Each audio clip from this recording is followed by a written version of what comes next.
ዓለምን የሸፈነው ፍርድ ካለፈ በኋላ እግዚአብሔር ከኖኅና ከልጆቹ ጋር አዲስ ጅማሮ ያደርጋል። በዚህ ምዕራፍ እግዚአብሔር ሰውን በመባረክ ለሕይወቱ መመሪያዎችን ይሰጣል። እንዲሁም ከሰው ልጆች ጋር የመጀመሪያውን ቃል ኪዳን ያቆማል። ዘፍጥረት ምዕራፍ 9 ይህን በረከትና ትእዛዝ እንዴት እንደሚገልጽ ያሳያል።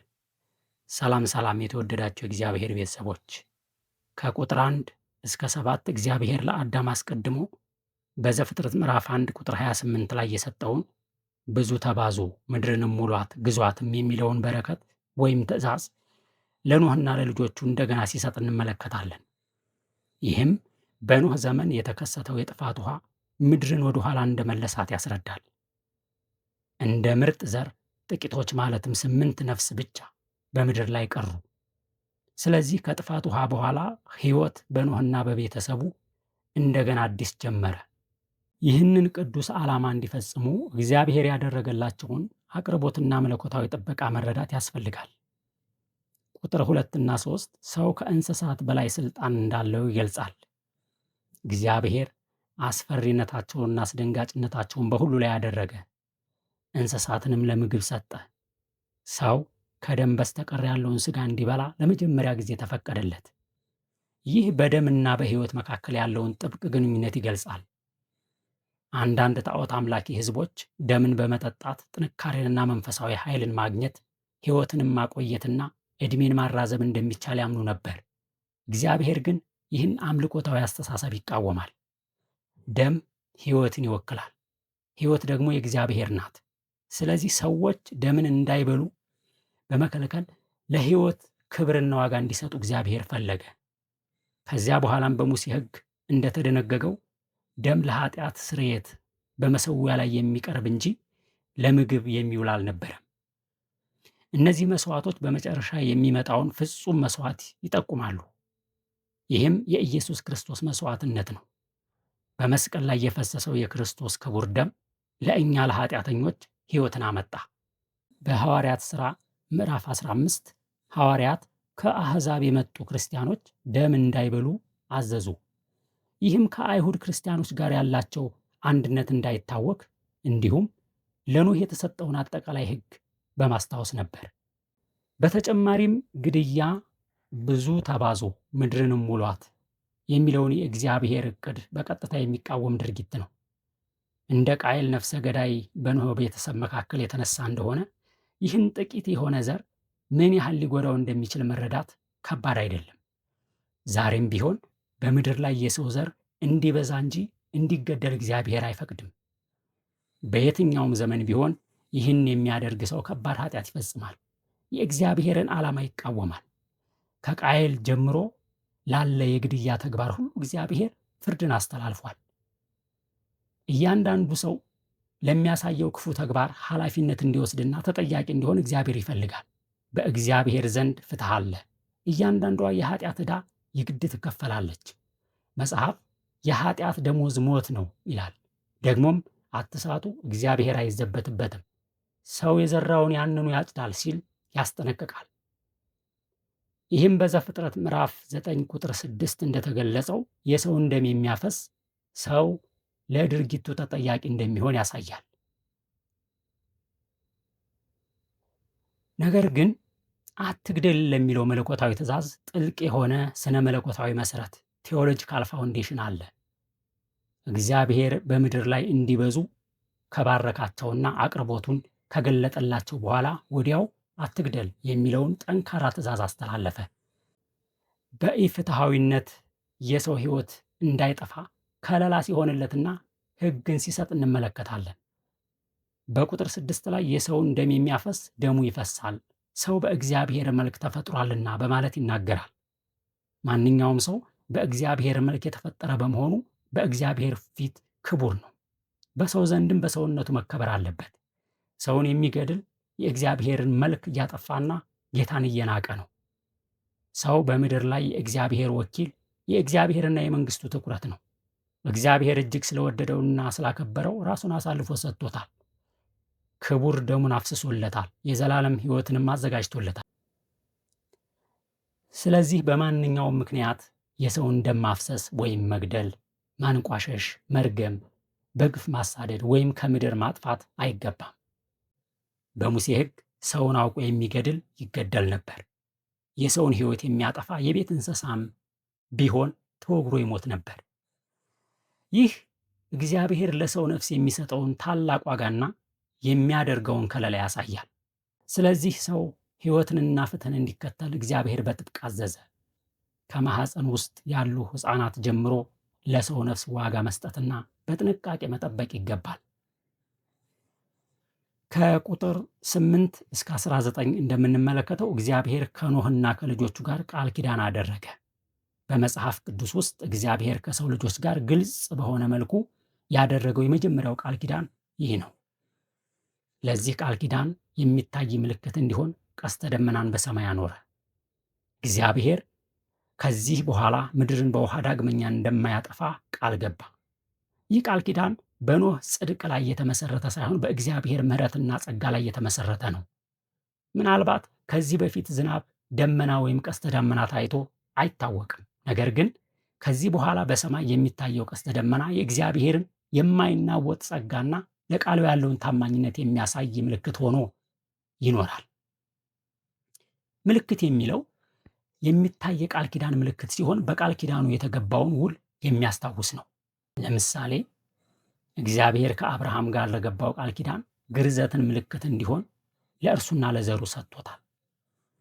እንዲሁም እግዚአብሔር እንደ አዲስ ጅማሮ ለሰው ልጆች ሁሉ አባት ለሆነው ለኖህ ይህን በረከት ሰጠው። በሰማይ የሚታየውን የቀስተ ደመና ምልክት በማድረግም ይህን ኪዳን አረጋገጠ። ይህ ተስፋ ምድርን ዳግመኛ በውሃ እንደማያጠፋ እንዲሁም ምድር እስካለች ድረስ ወቅቶች እንደሚፈራረቁና የተፈጥሮ ስርዓት እንደማይቋረጥ የሚያረጋግጥ ነው። ስለዚህ ቀስተ ደመና በሰማይ ሲታይ እግዚአብሔር ኪዳኑን በታማኝነት እንደሚጠብቅ ያሳስባል። ይህ ተስፋ የሰው ሕይወት በምድር ላይ እንዲቀጥል የሚያጸና ታላቅ የተስፋ መሰረት ነው። በቁጥር 18 እና 19 እንደምንረዳው ደግሞ ምድር ከኖህ ልጆች ዘር እንደገና ተሞላች። ከእነርሱ የተነሳ ሕዝቦች በነገድ በነገድ ተከፋፈሉ። ይህም በኋላ በምዕራፍ 11 ቁጥር 8 ላይ በግልጽ ይታያል። ከቁጥር 20 እስከ 27 የኖህን ኃጢአትና የልጆቹን ምላሽ እንዲሁም ያስከተለውን ውጤት ያስረዳል። ኖህ ገበሬ እንደሆነ፣ ወይንንም እንደተከለ፣ ከወይኑ እንደጠጣና እንደሰከረ፣ በድንኳኑም ውስጥ እርቃኑን እንደሆነ ይናገራል። ከጥፋት ውሃ በኋላ ኖህ እንደ አባቱ እንደ ላሜህ ገበሬ ሆነ፣ ወይንንም ተከለ። በመጽሐፍ ቅዱስ ለመጀመሪያ ጊዜ በዚህ ክፍል የወይን ጠጅ ከስጋር ጋር ተያይዞ ቀርቧል። በዘፍጥረት ምዕራፍ 19 ከቁጥር 31 እስከ 36 የወይን ጠጅን አብዝቶ መጠጣት ለስካር እንዲሁም ለክፉ ተግባር እንደሚያጋልጥ ያስተምረናል። ሎጥ ከስካሩ የተነሳ ሴት ልጆቹ በየተራ አብረውት ሲተኙም ሆነ ሲነሱ አያውቅም ነበር። በጽድቁ የተመሰከረለት ኖህም በመጠጥ ኃይል አእምሮውን ሳተ። መጠጥ አካልን ብቻ ሳይሆን አእምሮንም ያደነዝዛል፣ ያንገዳግዳል፣ የሕይወትን ሚዛን ያስታል፣ ለክፉ ተግባር ያነሳሳል፣ ፍርድንም ያዛባል። መጽሐፍ ቅዱስ በወይን ጠጅ አትስከሩ በማለት ያስጠነቅቃል። ነገር ግን ወይን ጠጅ ብቻ ሳይሆን ሰውን ከማስተዋልና ከትክክለኛ ፍርድ የሚያርቁ ማናቸውም ነገሮች ስካር ሊሆኑ ይችላሉ። አንዳንዶች በገንዘብ ብዛት፣ ሌሎች በዝና፣ ሌሎች ደግሞ በዝሙትና በመሳሰሉት ክፉ ነገሮች አእምሯቸውን ያጣሉ። ኖህ ከጥፋት ውሃ በፊት ጻድቅ፣ ታማኝና በትውልዱም ነቀፋ የሌለበት ሰው ተብሎ ተገልጿል። ነገር ግን ከዚህ ታላቅ መንፈሳዊ ድል በኋላ በቀላሉ በኃጢአት ወደቀ። ይህ ክስተት መንፈሳዊ ሰው እንኳን ከስህተትና ከኃጢአት ፍጹም ነፃ እንዳልሆነ ያሳያል። በተለይ ከመንፈሳዊ ድሎቻችንና ከታላላቅ ስኬቶቻችን በኋላ በትህትና መኖርና መንቃት ያስፈልጋል። መጽሐፍ ቅዱስ የኖህን እምነትና ጽድቅ እንደሚነግረን ሁሉ ድካሙንም አይደብቅም። ይህም መጽሐፍ ቅዱስ እውነተኛ መጽሐፍ መሆኑን ያሳያል። እኛንም ዛሬ ያስተምረናል፣ ይገስጸናል፣ ያጽናናናል። እምነታችን በእነዚህ አባቶች ገድል ላይ ሳይሆን በእግዚአብሔር ጸጋ ላይ የተመረኮዘ እንደሆነ መረዳት አለብን። ወደ ዕብራውያን መልእክት በምዕራፍ 11 ጸሐፊው ከአቤል ጀምሮ የእምነት አባቶችን ገድል ከነገረን በኋላ በምዕራፍ 12 ደግሞ የእምነታችን ጀማሪና ፍጹም አድራጊ ወደ ሆነው ወደ ኢየሱስ ክርስቶስ እንድንመለከት ያስተምረናል። እርሱም በምድር በነበረበት ዘመን ምንም ድካም ሳይኖረው እስከ መጨረሻ ታማኝ ሆኖ ጸንቷል። ኖህ የወይን ጠጅ ጠጥቶ ሰከረ፣ ራሱን መቆጣጠር ከበደው። ይህ ክስተት አንድ አስፈላጊ መንፈሳዊ እውነት ያሳያል። ክፉ ሰዎችን እግዚአብሔር ከምድር ገጽ ቢያጠፋም ኃጢአት ግን እስካሁን በሰው ልብ ውስጥ እንዳለ ይገልጣል። ኃጢአት በኖህና በልጆች ልብ ውስጥ ነበረ። የካም የፌዝ ዝንባሌ ለአባቱም ይሁን ለእግዚአብሔር ያሳየውን ንቀት ይገልጣል። ሳያፍር ወደ አባቱ ድንኳን ገባ። ወንድሞቹ ሴምና ያፌት እንዳደረጉት ሁሉ እርቃኑን መሸፈንና ነገሩን ለማንም አለመግለጥ ሲችል ለሌሎች አወራ። በትንቢተ ዕንባቆም በምዕራፍ 2 ቁጥር 15 እንደተጻፈው አፍረተ ሥጋን ማየት ክፉ ነገር ነው። ካም ግን ነውሩን ማየት ብቻ ሳይሆን ለሌሎች በመናገር ክፋቱን ጨመረበት። ወንድሞቹ ግን ፊታቸውን በመመለስ አፍረተ ሥጋውን እንዲያዩ ተጠነቀቁ። ልብስን በማንሳት ወደ ኋላ በመጓዝ የአባታቸውን እርቃን ሸፈኑ። ይህ ለአባታቸው ያላቸውን አክብሮትና ፍቅር ያሳያል። መጽሐፍ ቅዱስ ወላጆችን ማክበር ወደ በረከት እንደሚመራ ይናገራል። እንዲሁም በምሳሌ መጽሐፍ ምዕራፍ 10 ቁጥር 12 እና በአንደኛ ጴጥሮስ ምዕራፍ 4 ቁጥር 8 ፍቅር የኃጢአትን ብዛት ይሸፍናል ተብሎ ተጽፏል። መጽሐፍ ቅዱስ ብልህ ሰው ነውርን እንደሚሰውር ይናገራል። ሰዎች ኃጢአት ሲሰሩ የእኛ ድርሻ ንቀት ማሳየት፣ ለሌሎች ማውራትና ማስወራት፣ በእነርሱ ላይ ማፌዝ፣ መፍረድና የመሳሰሉትን ማድረግ ሳይሆን መጸለይና በየዋህነት መንፈስ ማቅናት ነው። በተለይ በድርጊታቸው ተሸማቀው በራሳቸው ድንኳን የተቀመጡና ከስብራታቸው መፈወስ የሚፈልጉ ሰዎችን በተሰጠን ጸጋ መርዳት አስፈላጊ ነው። የሰዎችን ድካምና ኃጢአት በሚዲያ ሳይቀር ማቅረብ እንደ ቤተ ክርስቲያን እኛንም ሆነ የምናመልከውን ጌታ የሚያስከብር አይደለም። አንዳንዶች ግን ክፉ ድርጊታቸው ምንም ሳያሳፍራቸው እርቃናቸውን ወደ ማህበረሰብ ወጥተዋል። የእነዚህ ኃጢአት በሕዝብ ፊት የሚደረግ ስለሆነ ሌሎች ልምምዳቸውን እንዳይከተሉና ክፋት እንዳይስፋፋ በአደባባይ መገሰጽ ያስፈልጋል። ካም የከነዓን አባት ነው። ከነዓንም የከነዓናውያን ሕዝብ መነሻ ነው። ኖህ የተናገረው ቃል በብዙዎች ዘንድ እርግማን ብቻ እንደሆነ ይታሰባል። በመጽሐፍ ቅዱስ ብዙ ጊዜ እንዲህ አይነት ቃል ትንቢት ነው። ወደፊት በትውልዶች ውስጥ የሚፈጸም ነገርን ያመለክታል። ለምሳሌ በዘፍጥረት ምዕራፍ 49 ውስጥ ያዕቆብ ልጆቹን ሲባርክ ወይም ሲናገር ስለ ወደፊታቸው ትንቢት ነበር። ኖህም እንዲሁ ስለ ልጆቹ ዘር ወደፊት የሚሆነውን ነገር አስቀድሞ ተናገረ። የካም እውነተኛ ልጅ የሆነው ከነዓንም የተረገመው በአባቱ ኃጢአት ምክንያት አይደለም። እያንዳንዱ ሰው የሚጠየቀው ስለሰራው ኃጢአትና አለመታዘዝ ነው። እርግማን እንዲሁ ሊያርፍብን እንደማይችል ማወቅ ያስፈልጋል። አንዳንዶች ይህን ክፍል በተሳሳተ መልኩ ለዘረኝነት ይጠቀሙበታል። ነገር ግን የኖህ እርግማን ወደ አንድ ዘር ያነጣጠረ አልነበረም። ኖህ ካምን ሳይሆን ከዘሩ አንዱ የሆነውን ከነዓን የሚለውን ስም ደጋግሞ ይጠራዋል። ስለዚህ የከነዓንና ዘሮቹ ክፋት ከአባታቸው ከካም የበለጠ እንደሆነ እግዚአብሔር አስቀድሞ ስላወቀ ፍርድ እንደመጣባቸው ማሰቡ የተሻለ ይሆናል። እግዚአብሔር ሕዝቦችንና ታሪካቸውን ከመጀመሪያ ያውቃል። ሰው በራሱ ኃጢአት ይጠየቃል። እግዚአብሔር ሰውን ሁሉ ማዳንና መባረክ ይፈልጋል። ከነዓናውያን ግን እርሱን ለመከተል አልፈለጉም። በቁጥር 27 ኖህ ያፌትን ያስፋ ሲል ባረከው። ይህ የያፌት ዘሮች በምድር ላይ መስፋፋታቸውን በኋላም በወንጌል በኩል ወደ እግዚአብሔር ተስፋ መግባታቸውን ያመለክታል። ያፌት በሴም ድንኳን ይደር ሲል እግዚአብሔር የሴም ማለትም የእስራኤል አምላክ ነው። በትንቢተ ሕዝቅኤል ምዕራፍ 5 ቁጥር 5 ላይ እንደተጻፈው እስራኤል ለአሕዛብ ብርሃን ትሆን ዘንድ እግዚአብሔር በሕዝቦች መካከል ተክሏቸዋል፣ ሀገሮችንም በዙሪያው አድርጓል። ከአብርሃም ጀምሮ አባቶች ነቢያትም ሐዋርያትም ከሴም ዘር ናቸው። ኢየሱስም ከአብርሃም ዘር መጣ። ዛሬ ያፌታውያን በሴም ድንኳን አድረዋል። በነፍስ ወከፍ ጌታን ባይቀበሉም እንኳን የያፌት ዘሮች ክርስቲያኖች ናቸው። ከነዓን ለእርሱ ባሪያ ይሁን የሚለው አንዳንዶች ከነዓናውያን ብቻ ሳይሆኑ አብዛኛው የካም ዘሮች የያፌት አገልጋዮች ነበሩ ብለው ያምናሉ። የሴም አምላክ እግዚአብሔር ይባረክ በማለት ኖህ እግዚአብሔርን ባረከ። ይህም በመጨረሻ ጌታ የሆነው ኢየሱስ ክርስቶስ ከሴም ዘር እንደሚመጣ የሚያመለክት ነው። ሴም ሁለተኛ ልጅ ቢሆንም ስሙ ከያፌት ቀድሞ በመጀመሪያ ተጠቅሷል።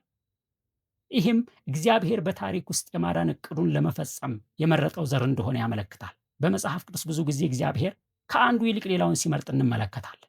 ለምሳሌ ከቃይል ይልቅ አቤልን፣ ከእስማኤል ይልቅ ይስሐቅን፣ ከኤሳው ይልቅ ያዕቆብን። ክርስቶስ በሴም ዘር በኩል ስለሚመጣ ኖህ በዚህ ስፍራ አስቀድሞ እግዚአብሔርን ባረከ። በዚህ ክፍል ኖህ ሴምን በቀጥታ አልባረከም፣ ነገር ግን የሴም አምላክ እግዚአብሔር ይባረክ በማለት ጌታን አመሰገነ። ያዕቆብ በዘፍጥረት ምዕራፍ 49 ላይ ገዢ ከይሁዳ ይወጣል ብሎ ትንቢት እንደተናገረ ኖህም እግዚአብሔር በሴም ዘር በኩል የሚያደርገውን ነገር አስቀድሞ በመረዳት እግዚአብሔርን አከበረ። ስለዚህ የሴም በረከት በመጨረሻ የመዳን ታሪክን ያመለክታል። በእኛ የሚሆነው መልካም ነገር ሁሉ፣ ለዓለም የምናበረክተው ሁሉ በእግዚአብሔር ጸጋ እንደሆነ በመገንዘብ ጌታን መባረክ ያስፈልጋል። ከነዓን የሴም አገልጋይ ይሁን ተብሎ ተነገረ። አንዳንዶች ይህ ትንቢት እስራኤላውያን ወደ ተስፋይቱ ምድር ገብተው ከነዓናውያንን ሲያጠፏቸውና የተረፉትንም ባሪያ ሲያደርጓቸው ያኔ በመጽሐፈ ኢያሱ እንደተፈጸመ ይናገራሉ። ኖህ ቤቱን በእምነት የመራ የጽድቅ ሰባኪና አስተማሪ እንደነበረ እናያለን። ነገር ግን ውድቀቱ ቀጣዩን ትውልድ ጎዳ። በተለይም በካም ቤተሰብ ላይ ከባድ ተጽዕኖ አመጣ። መሪዎች በጥንቃቄ ማሰብና መኖር አለባቸው፣ ምክንያቱም የግል ምርጫቸው ብዙዎችን ሊጎዳ ይችላል። የኖህ ታሪክ በታላቅ ድል አይደመደምም። ይህም ወደፊት የሚመጣውን ከኃጢአት ነፃ የሆነውን ቤዛ ይጠቁማል። ኖህ ጻድቅ ሰው ነበር፣ ነገር ግን ኃጢአት አልባ አልነበረም። እርሱም በኃጢአት የሚወድቅና አዳኝ የሚያስፈልገው ሰው ነበር።